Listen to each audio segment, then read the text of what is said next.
Some basic concept of chemistry के इस part में हम लोग डिस्कस करेंगे एनसीईआरटी सॉल्यूशंस के बचे हुए क्वेश्चन के ऊपर। Because in the part 1 we discussed half of the question, तो पार्ट 2 में हम लोग बाकी क्वेश्चन डिस्कस करेंगे। क्वेश्चन पहला ये है कि dinitrogen and the dihydrogen reacts with each other to produce ammonia according to following chemical equation N2 plus 3H2 should be there, gives 2NH3. Calculate the mass of ammonia produced if 2 into 10 to the power 3 gram of nitrogen reacts with 1 into 10 to the power 3 gram of dihydrogen. तो पहला question आपको mass of ammonia निकालना है, ये मास से मास relation है। Second, will any of the two reactor remain unreacted, तो आपको एक्सेस रिएजेंट निकालना है। और तीसरा, इफ यस विच वन है and what would be its mass. तो पहले आप इक्वेशन बैलेंस इक्वेशन लिखिए। तो अकॉर्डिंग टू बैलेंस इक्वेशन आप जो कंपैरिजन करते हैं स्टोइकियोमेट्री में कर लेते हैं कि N2 है 1 मोल N2 यानी 28 ग्राम 3 मोल ऑफ हाइड्रोजन से रिएक्ट करके 2 मोल ऑफ अमोनिया बनाएगा। क्योंकि ये मास टू मास रिलेशन है, इसलिए हम कह सकते हैं कि 28 gram of nitrogen reacts with 6 gram of hydrogen to form 34 gram of ammonia. पहले हमें यहाँ पे लिमिटिंग रीजन कैलकुलेट करना होगा। तो हम देख लेते हैं यहाँ पे relation between nitrogen and hydrogen. तो 28 ग्राम नाइट्रोजन किससे 6 ग्राम हाइड्रोजन से रिएक्ट कर रहा है, तो वहाँ पे हमें कितना दिया है 2 into 10 to the power 3 gram of nitrogen कितने से रिएक्ट करेगा। तो हमें जो है रिक्वायरमेंट आ रही है हाइड्रोजन की, आ रही 428.6, बट हमें जो हाइड्रोजन दिया वो बहुत हाई अमाउंट में दिया है। इसका मतलब हाइड्रोजन एक्सेस है और नाइट्रोजन यहाँ पे क्या हो गया, लिमिटिंग रिएजेंट हो गया, because present in a less amount. तो अमाउंट ऑफ डाइहाइड्रोजन कितना दिया 1 into 10 to the power 3 is more than the 428 and this much amount required to react with the 2 into 10 to the power 3 gram of dinitrogen. तो यहाँ पे limiting reagent हमारा क्या हो गया, नाइट्रोजन हो गया। अब हम जो रिलेशन करेंगे ना अमोनिया कितना निकला वो किससे रिलेट करेंगे, विद द नाइट्रोजन। अब हाइड्रोजन से करेंगे नहीं, तो नाइट्रोजन का होगा 28 ग्राम, यहाँ पे कितना दे रहा है 34 ग्राम दे रहा है। तो 28 ग्राम डाइनाइट्रोजन किससे react produce 34 gram of ammonia, तो 2000 ग्राम कितना प्रोड्यूस करेगा। तो आप सीधे कैलकुलेशन कर लीजिए 34 इंटू 2000 बाई 28, हमारा आंसर आ गया। पहला पार्ट मिल गया हमें, how much amount of ammonia form. दूसरा, हमारे पास एक्सेस रिएजेंट यहाँ पे क्या है, हाइड्रोजन है, हमने पहले निकाल लिया। तीसरा, क्योंकि पूछ रहा है कि कितना बचेगा, तो 1 इंटू 10 टू द पावर 3 ग्राम उन्होंने दिया है, हमको चाहिए कितना 428.6, उसको माइनस कर दीजिए, will get the answer. Second देखिए, how are 0.50 mole N2CO3 and 0.50 molar N2CO3 different. तो आप सिंपल सा इसको अगर चाहे तो ग्राम के बेस पे बता सकते हैं। N2CO3 का मॉलिक्यूलर मास होता है 106, तो 0.5 मोल का मास हो जाएगा 53 ग्राम ऑफ सोडियम कार्बोनेट। तो मोल अगर हम कह रहे हैं तो सिर्फ ग्राम में 53 ग्राम सोडियम कार्बोनेट के बराबर होगा। लेकिन दूसरा है 0.5 मोलर, तो मोलर का मतलब होता है कि इतना अमाउंट डिजॉल्व है किसमें, 1 लीटर ऑफ सॉल्यूशन में। तो दिस इज द डिफरेंस, ठीक है, कि यहाँ बदलेंगे 53 ग्राम डिजॉल्व है किसमें, 1 लीटर ऑफ वाटर में। नेक्स्ट क्वेश्चन देखिए, तो यहाँ पे आपको निकालना है कि which of the following will have largest number of atom, इनमें से सबसे ज़्यादा एटम किसके पास है। तो भाई सीधी बात है, लॉजिकली बता दो आपको, जिसका एटॉमिक यहाँ पे, क्योंकि एटम निकालने का फार्मूला क्या होता है, मोल इंटू एवोगैड्रो नंबर, और मोल किस पे डिपेंड करता है, given mass upon atomic mass. क्योंकि गिवन मास इक्वल दिया है, तो जिसका एटॉमिक मास कम होगा उसके मोल ज़्यादा होंगे और उसी के नंबर ऑफ एटम सबसे ज़्यादा होंगे। तो लॉजिकली अगर हम यहाँ देखें तो इसका आंसर लिथियम आएगा। लेकिन वैसे आप इसको ज़रूर निकाल के देखिए, क्योंकि ये क्वेश्चन है तो इसको निकालेंगे। तो यहाँ इसका मास हो जाएगा 197 होता है, इसका हमारे पास 23, इसका कितना हो जाता है, लिथियम को हमको पता ही है, लिथियम स्मॉलेस्ट एलिमेंट है यहाँ पे हमारे पास, ठीक है। लिथियम का कितना होता है 7, और क्लोरीन का कितना होता है 35.5, तो सॉरी Cl2 है, तो यहाँ पे कितना हो जाएगा 71 ग्राम, ठीक है। तो ये आप कैलकुलेट कर सकते हैं, यहाँ पे आंसर आएगा लिथियम, इसको आप कैलकुलेट करके देख सकते हैं। नेक्स्ट है हमारे पास, calculate molarity of a solution of ethanol in water in which the mole fraction of ethanol is 0.40, ठीक है। तो यहाँ पे आप एक चीज़ देखिए, मोल फ्रैक्शन दिया और मोलरिटी पूछ रहा है वो। अब हम कैसे करेंगे इसको, तो शो करने का सिंपल तरीका है, क्योंकि उसने मोलरिटी पूछा है, तो मोलरिटी का मतलब होता है number of mole dissolve in 1 litre of solution, ठीक है। तो अब हमारे पास सॉल्यूशन कितना 1 लीटर है, यानी वाटर का जो परसेंटेज है हमारे पास कितना 1 लीटर है, और डेंसिटी वाटर की कितनी मानी जाती है 1, तो वहाँ पे यानी इसका वाटर का कितना ग्राम प्रेजेंट है, 1000 ग्राम ऑलरेडी प्रेजेंट है। तो आप मोल निकाल लेंगे, मोल ऑफ वाटर निकाल लेंगे आप। मोल ऑफ वाटर कैसे निकाल लेंगे, 1000 डिवाइडेड बाई 18 कर देंगे, तो ये हमारे पास number of mole of water मिल जाएंगे 55.55। ठीक है, क्योंकि बिना एक किसी के मोल के हम मोल फ्रैक्शन को रिलेट नहीं कर सकते। अब हमारे पास ये आ गया। हमारा मोल फ्रैक्शन का फार्मूला क्या होता है, mole fraction is equal to क्या होगा, यहाँ पे अगर हम कम करेंगे तो यहाँ पे NC2H5H डिवाइडेड बाय क्या हो जाएगा, N वाटर प्लस NC2H5OH, यही होगा हमारे पास। हमारे पास मोल की वैल्यू, मोल फ्रैक्शन तो मिल गया हमें 0.40। ठीक है, इक्वल टू यहाँ क्या होगा NB। ठीक है, यहाँ क्या हो जाएगा 55.5 प्लस क्या हो जाएगा NB। अभी हमारे पास पूरा इक्वेशन मिल गई। ठीक है, इस इक्वेशन को अगर हम सॉल्व कर लेंगे तो हमको क्या मिल जाएगा, number of mole of ethanol मिल जाएगा। और जब हम यहाँ से number of mole of ethanol निकाल लेंगे तो जितना मोल निकलेगा वही उसकी क्या होगी, मोलरिटी होगी, क्योंकि ऑलरेडी हमने यहाँ मान लिया है ये वॉल्यूम हमारे पास वाटर का कितना है, 1 लीटर है।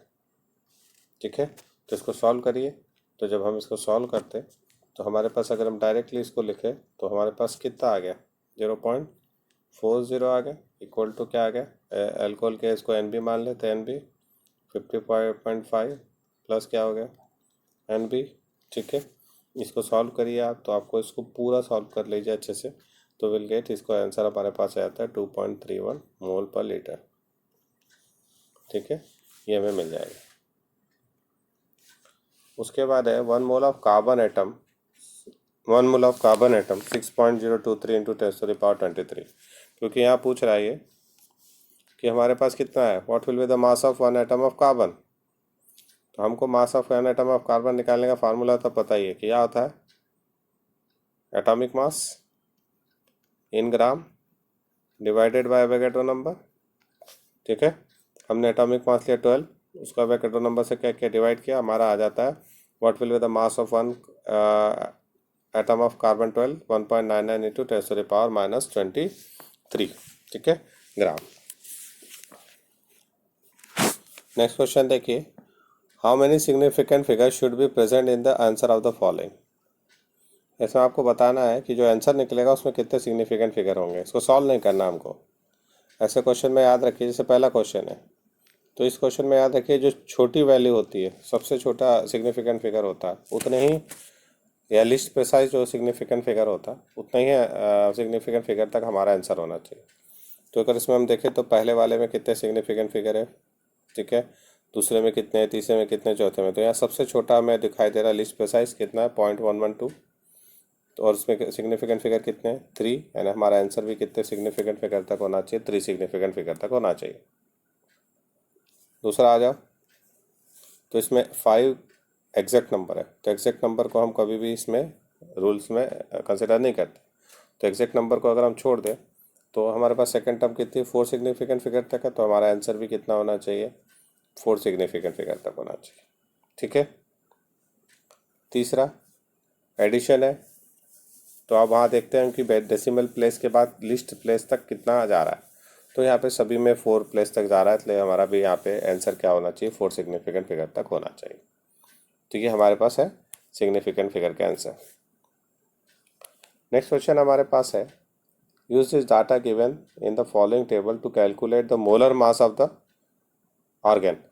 एवरेज मॉलिक्यूलर मास हमने निकालना सीखा था, वही क्वेश्चन है यहाँ पे, और उसका फार्मूला भी हमने सीखा था कि अगर हम एवरेज मोलर मास निकालते हैं तो वो क्या हो जाता है, सम ऑफ द, ठीक है ना, मोलर मास जो भी हम निकाल रहे हैं तो उसका मल्टीप्लिकेशन करते हैं। ठीक है, ये हमारे पास फार्मूला था।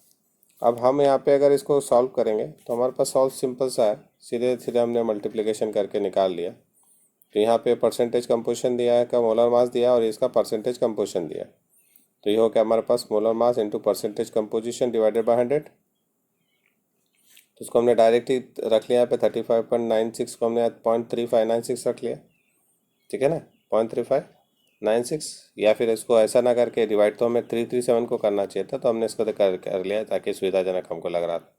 तो ये हो गया 0.3596 इंटू 3.337 हमारा आंसर आ जाएगा। यहाँ पे भी वही किया हमने, यहाँ पे भी वही किया, सबको अगर हम डिवाइड करके ऐड कर दें तो हमारे पास आंसर आ जाएगा 39.947। ठीक है, आगे बात समझ में। तो ये हमारे पास नेक्स्ट क्वेश्चन है, तो एवरेज मॉलिक्यूलर मास पे बेस है। नेक्स्ट क्वेश्चन है, calculate the number of atom in each of the following 52 mole of helium, 52 atomic mass unit of helium और 52 gram of helium. Number of atom निकालना है। तो number of atom अगर हमें मोल दिया है तो मोल के केस में नंबर ऑफ एटम क्या होता है, number of atom is equal to होता है मोल इंटू एवोगैड्रो नंबर, है ना। एटॉमिक मास यूनिट के केस में अगर हम देखेंगे तो दूसरा इसमें हम 52 मोल इंटू एवोगैड्रो नंबर से निकल जाएगा। 52 एटॉमिक मास यूनिट है तो इसको तो एटॉमिक मास यूनिट है तो इसको एटॉमिक मास से सीधे डिवाइड कर दो, आपके जितने भी एटम आएंगे उतने आ जाएंगे। ठीक है, और यहाँ ग्राम में दिया है तो पहले मोल निकालो and then convert into the number of atom.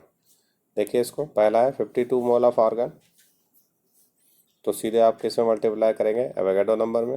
हमारा आंसर आ गया 3.131 into 10⁻²5।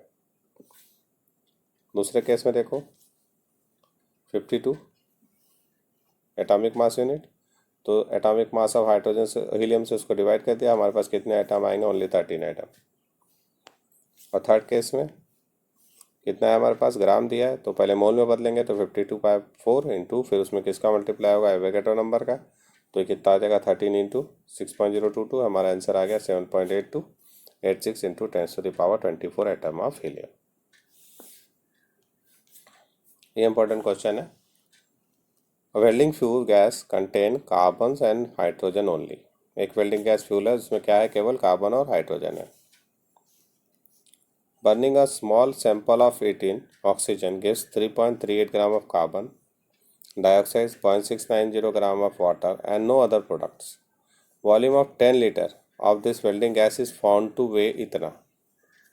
Calculate empirical formula, molar mass and molecular formula। अब देखो एम्पेरिकल फार्मूला के लिए हमें क्या चाहिए, परसेंटेज कंपोजिशन चाहिए। पहली बार परसेंटेज कंपोजिशन यहाँ पे हमें दिया नहीं है। मोलर मास हमने यहाँ से निकाल लेंगे, किससे, वॉल्यूम से निकाल लेंगे, क्योंकि हमें पता है 1 मोल गैस 22.4 लीटर वॉल्यूम ऑक्यूपाई करती है, तो हम यहाँ से डायरेक्ट निकाल लेंगे क्या, मोलर मास निकल जाएगा हमारा। मोलर मास निकल जाएगा, एम्पेरिकल फार्मूला निकाल लेंगे तो हमारा मॉलिक्यूलर फार्मूला निकल जाएगा। अब हमारे पास एम्पेरिकल फार्मूला निकालने के लिए परसेंटेज कंपोजिशन चाहिए, तो हमें यहाँ कार्बन डाइऑक्साइड दिया और यहाँ पे क्या दिया, वाटर। तो पहले आप इसमें निकालो कि कितना कार्बन है और कितना हाइड्रोजन है।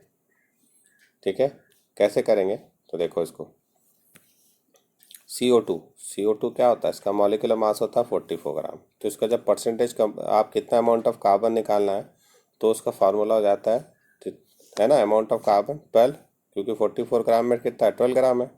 तो जो भी अमाउंट दिया इतने ग्राम में कितना होगा, तो हमारे पास क्या हो जाएगा 12/44 इंटू जो अमाउंट हमें वहाँ पे दिया है 3.38। ठीक है, तो हमने यहाँ पे क्या किया, तो 3.38 ग्राम CO2 विल कंटेन, तो ये हमने सीधे डिवाइड करके रख लिया यहाँ पे 12 इंटू 3.38 डिवाइडेड बाई 44। हमारे पास कितना आ गया, कार्बन 0.9217। ठीक है, सेम है अगर हम वाटर को देखें तो वाटर में कितना होता है, 2 ग्राम हाइड्रोजन होता है और टोटल मास कितना होता है 18 ग्राम।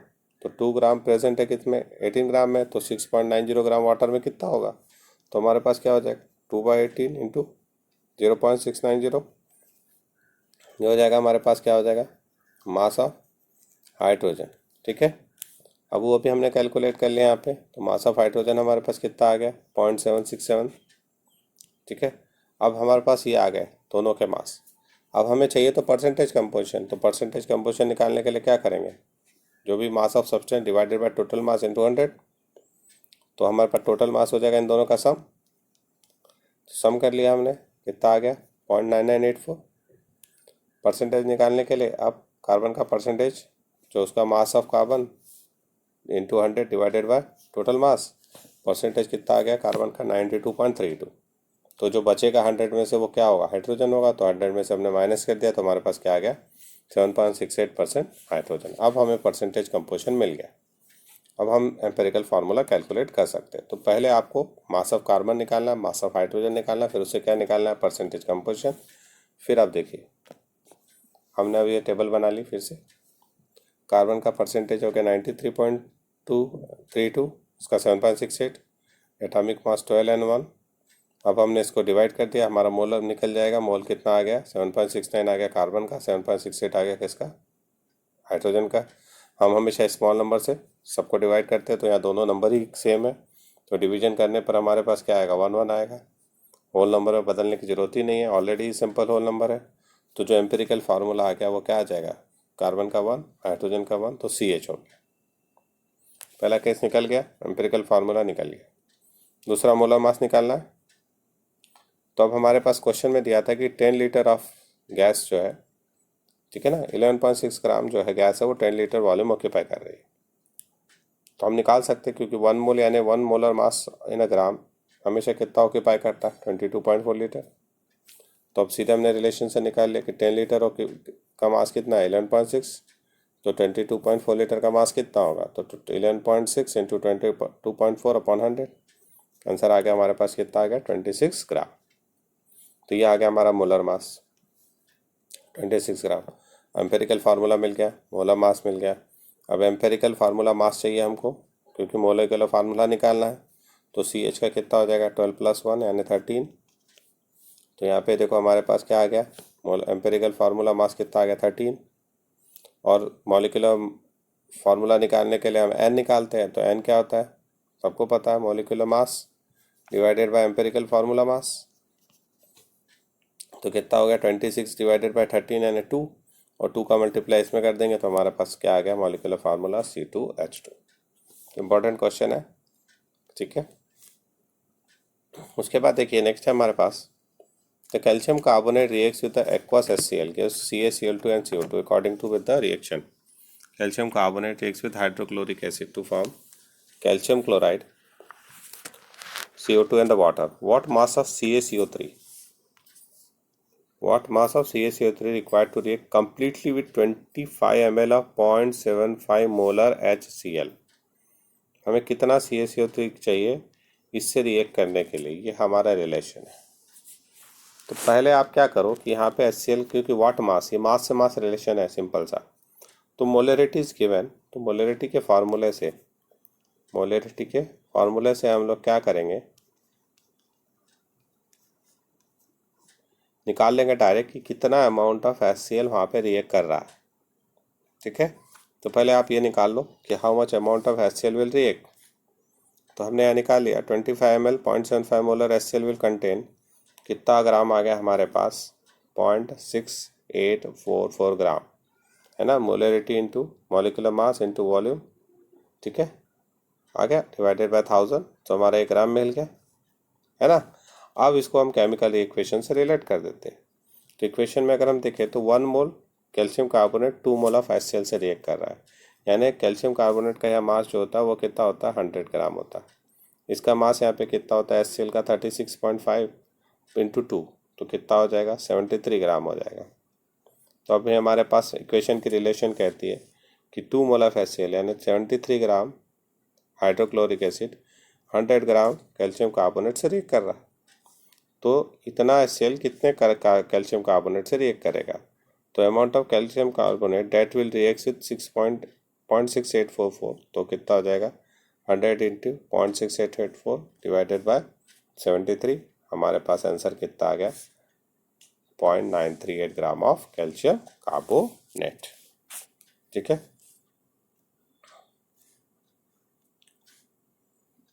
लास्ट क्वेश्चन है एनसीईआरटी का बुक का।